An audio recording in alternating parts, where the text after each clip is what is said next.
Well,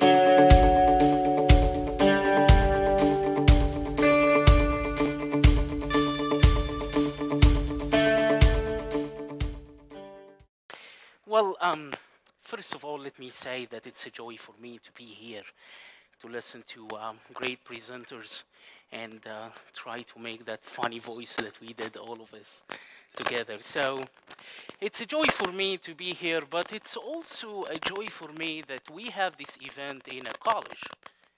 To have it in a college, this means that education for us is not only about information.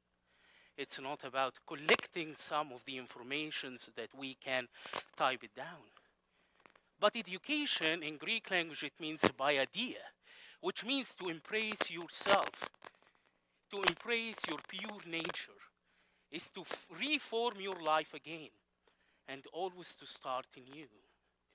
So it's a joy for me to be here and to present some of the things that I think it has shaped a lot of my life and my awareness here. Well, my name is Amir. I was born and raised in Egypt, in Upper Egypt. When we say Upper Egypt, it means the south side of Cairo. Cairo is the capital of Egypt. And I was born in a small Christian minority. Being in a minority, it shapes a lot of understanding of who we are. Sometimes when we ask people here, what do you know about the Coptic people, and people don't know anything. Well, Coptic, it traces back to the 1st century of Christianity, and we as a Christian minority have been so much aware and being sometimes proud of who we are. But being a minority, it is something that is really good for us, and sometimes we makes us also under a lot of challenges of who we are and how to present ourselves, especially when it comes to the election time. It gets harder because all the politicians comes to you and they want us to take your vote, no matter what you believe or not. And that is really interesting. Graduation from the school in Egypt. I went to be a minister in Upper Egypt, in one of the churches in the villages of Upper Egypt. And something new that I learned that the demography and the nature and what happens in this village shapes a lot of people understanding of who they are. People live around the Nile, and the Nile, for them, water, for itself, it is a life, a source of life for them.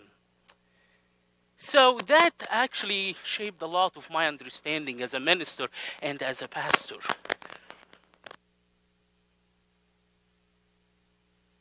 Egypt, and went to Kuwait.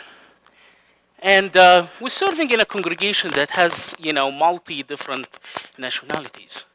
And one of the concepts that I always heard once I left Egypt, that Egypt is a third world country. And I actually had this kind of confusion. I don't know why are these categories between first and second and third. Why do we have these categories? But it traces back actually to 1917, when Balfour came and they make the covenant and saying, no, there are different between East and West. There is different between Occident and Orient. And that for that time, it was a sense of the Western power on the people of the Orient. There is a huge study on that. Edward Said is one of the high figures in Columbia University who is giving a lot on the concept of Orientalism. And anyway, I started my ministry in Kuwait. It's oil country that they have. The oil is a high figure. Dinar, which is the currency of the Kuwait, it makes, a huge influence on the society there. For them, we are the one who hire others. And we are the one who are much better than others because we have the money. And that was a really challenge for me as a minister who deals with most of my congregation, people who are coming from different countries, and all that they want is just to work day by day, and they're probably sending the money back to their own families. It was really an interesting time to know how the economics, how the system shapes different kinds of stereotypes. And the kind of we are having more power than the others. Then I went back to Egypt, and it was the Arab Spring. The Arab Spring, brought everything, changed everything upside down. People went to the streets to Cairo, and all what they were hoping for is just to have freedom, to gain that freedom, to say that we are human beings, that we have rights, and we want to that. People were fighting for that. It turned actually to be in the opposite direction, but people were fighting for our human rights. Well, during the Arab Spring, I came to here as a global scholar to McCormick Theological Seminary in Chicago. That there was a teacher's strike in the city, in Wisconsin, in Chicago, and I think in a number of states. And it was, I said, oh my God, what did happen? Did I leave it in the revolutions in Egypt and come back to here to find it? Well, these are two different strikes or two different revolutions, but in any way, there is a quite difference here. In Egypt, people were fighting for their own rights to gain their own rights. Or in Chicago, they were fighting to establish it, to say that we already have the rights and that we want to always stand on it. So that was really an interesting time for me to see the world here and the people here is not really quite different from the people in other parts of the world, and the categories of first and second and third world country is not really an existent thing. Well, I started, finished my master's degree, went to New York, obtained my second master's degree, and then I was called to be a minister of two churches here. One is Southridge and the other in Argentina.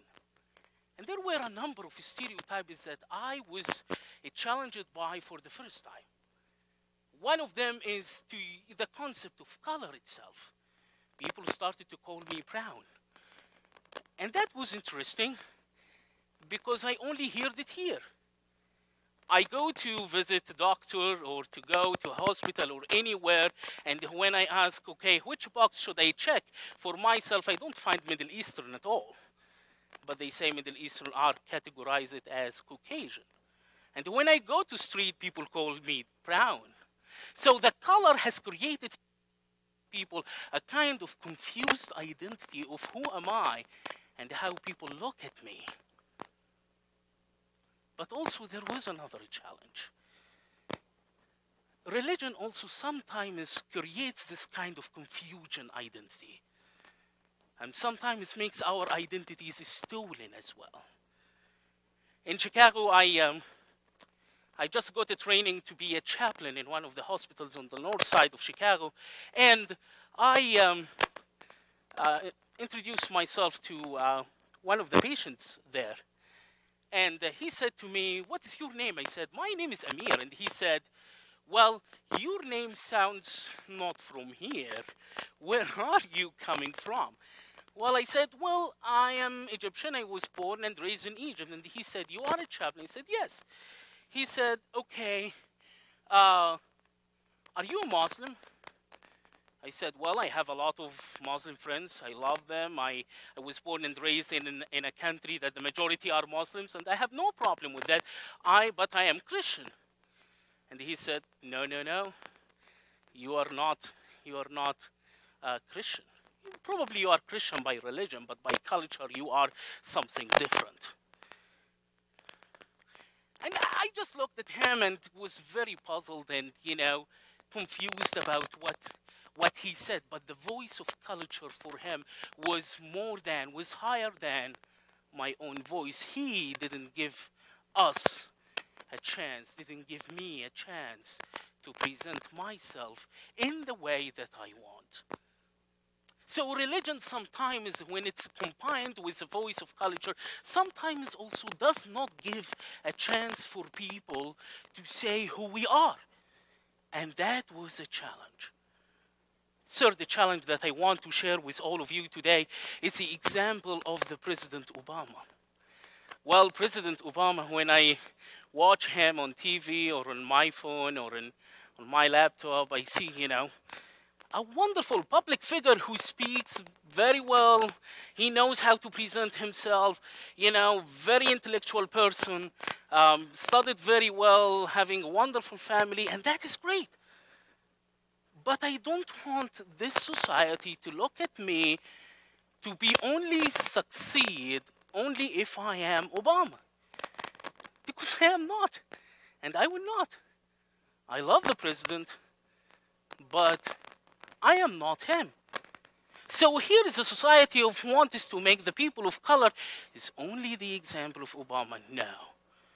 We love that example, but we are, each one of us has our own powerful points.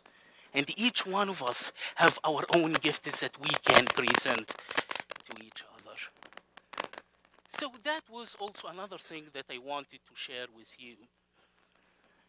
Well, I am a church minister. I work for the congregation. My main work is how to bring people together and how for them to experience their own spirituality and reach out to others and speak to them and engage more people, and how to embrace the concept of justice and peace from the religion point of view. And I believe in the power of the congregation. I believe in the power of communities. A school like here, a college like here, we don't need education as information. We can write it down. But we need the spirit of education.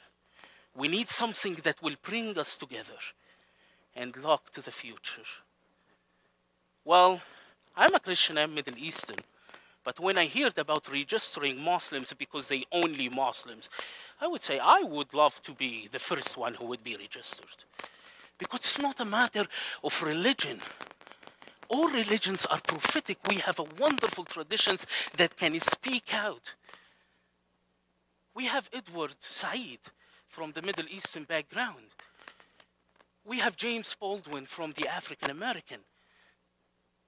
We have Joshua Heschel from the Jewish community. Wonderful voices. But what we can do, communities. The sense that we can work together. The sense that we are a community that can help each other. And this is what I want to present. Thank you. Thank you.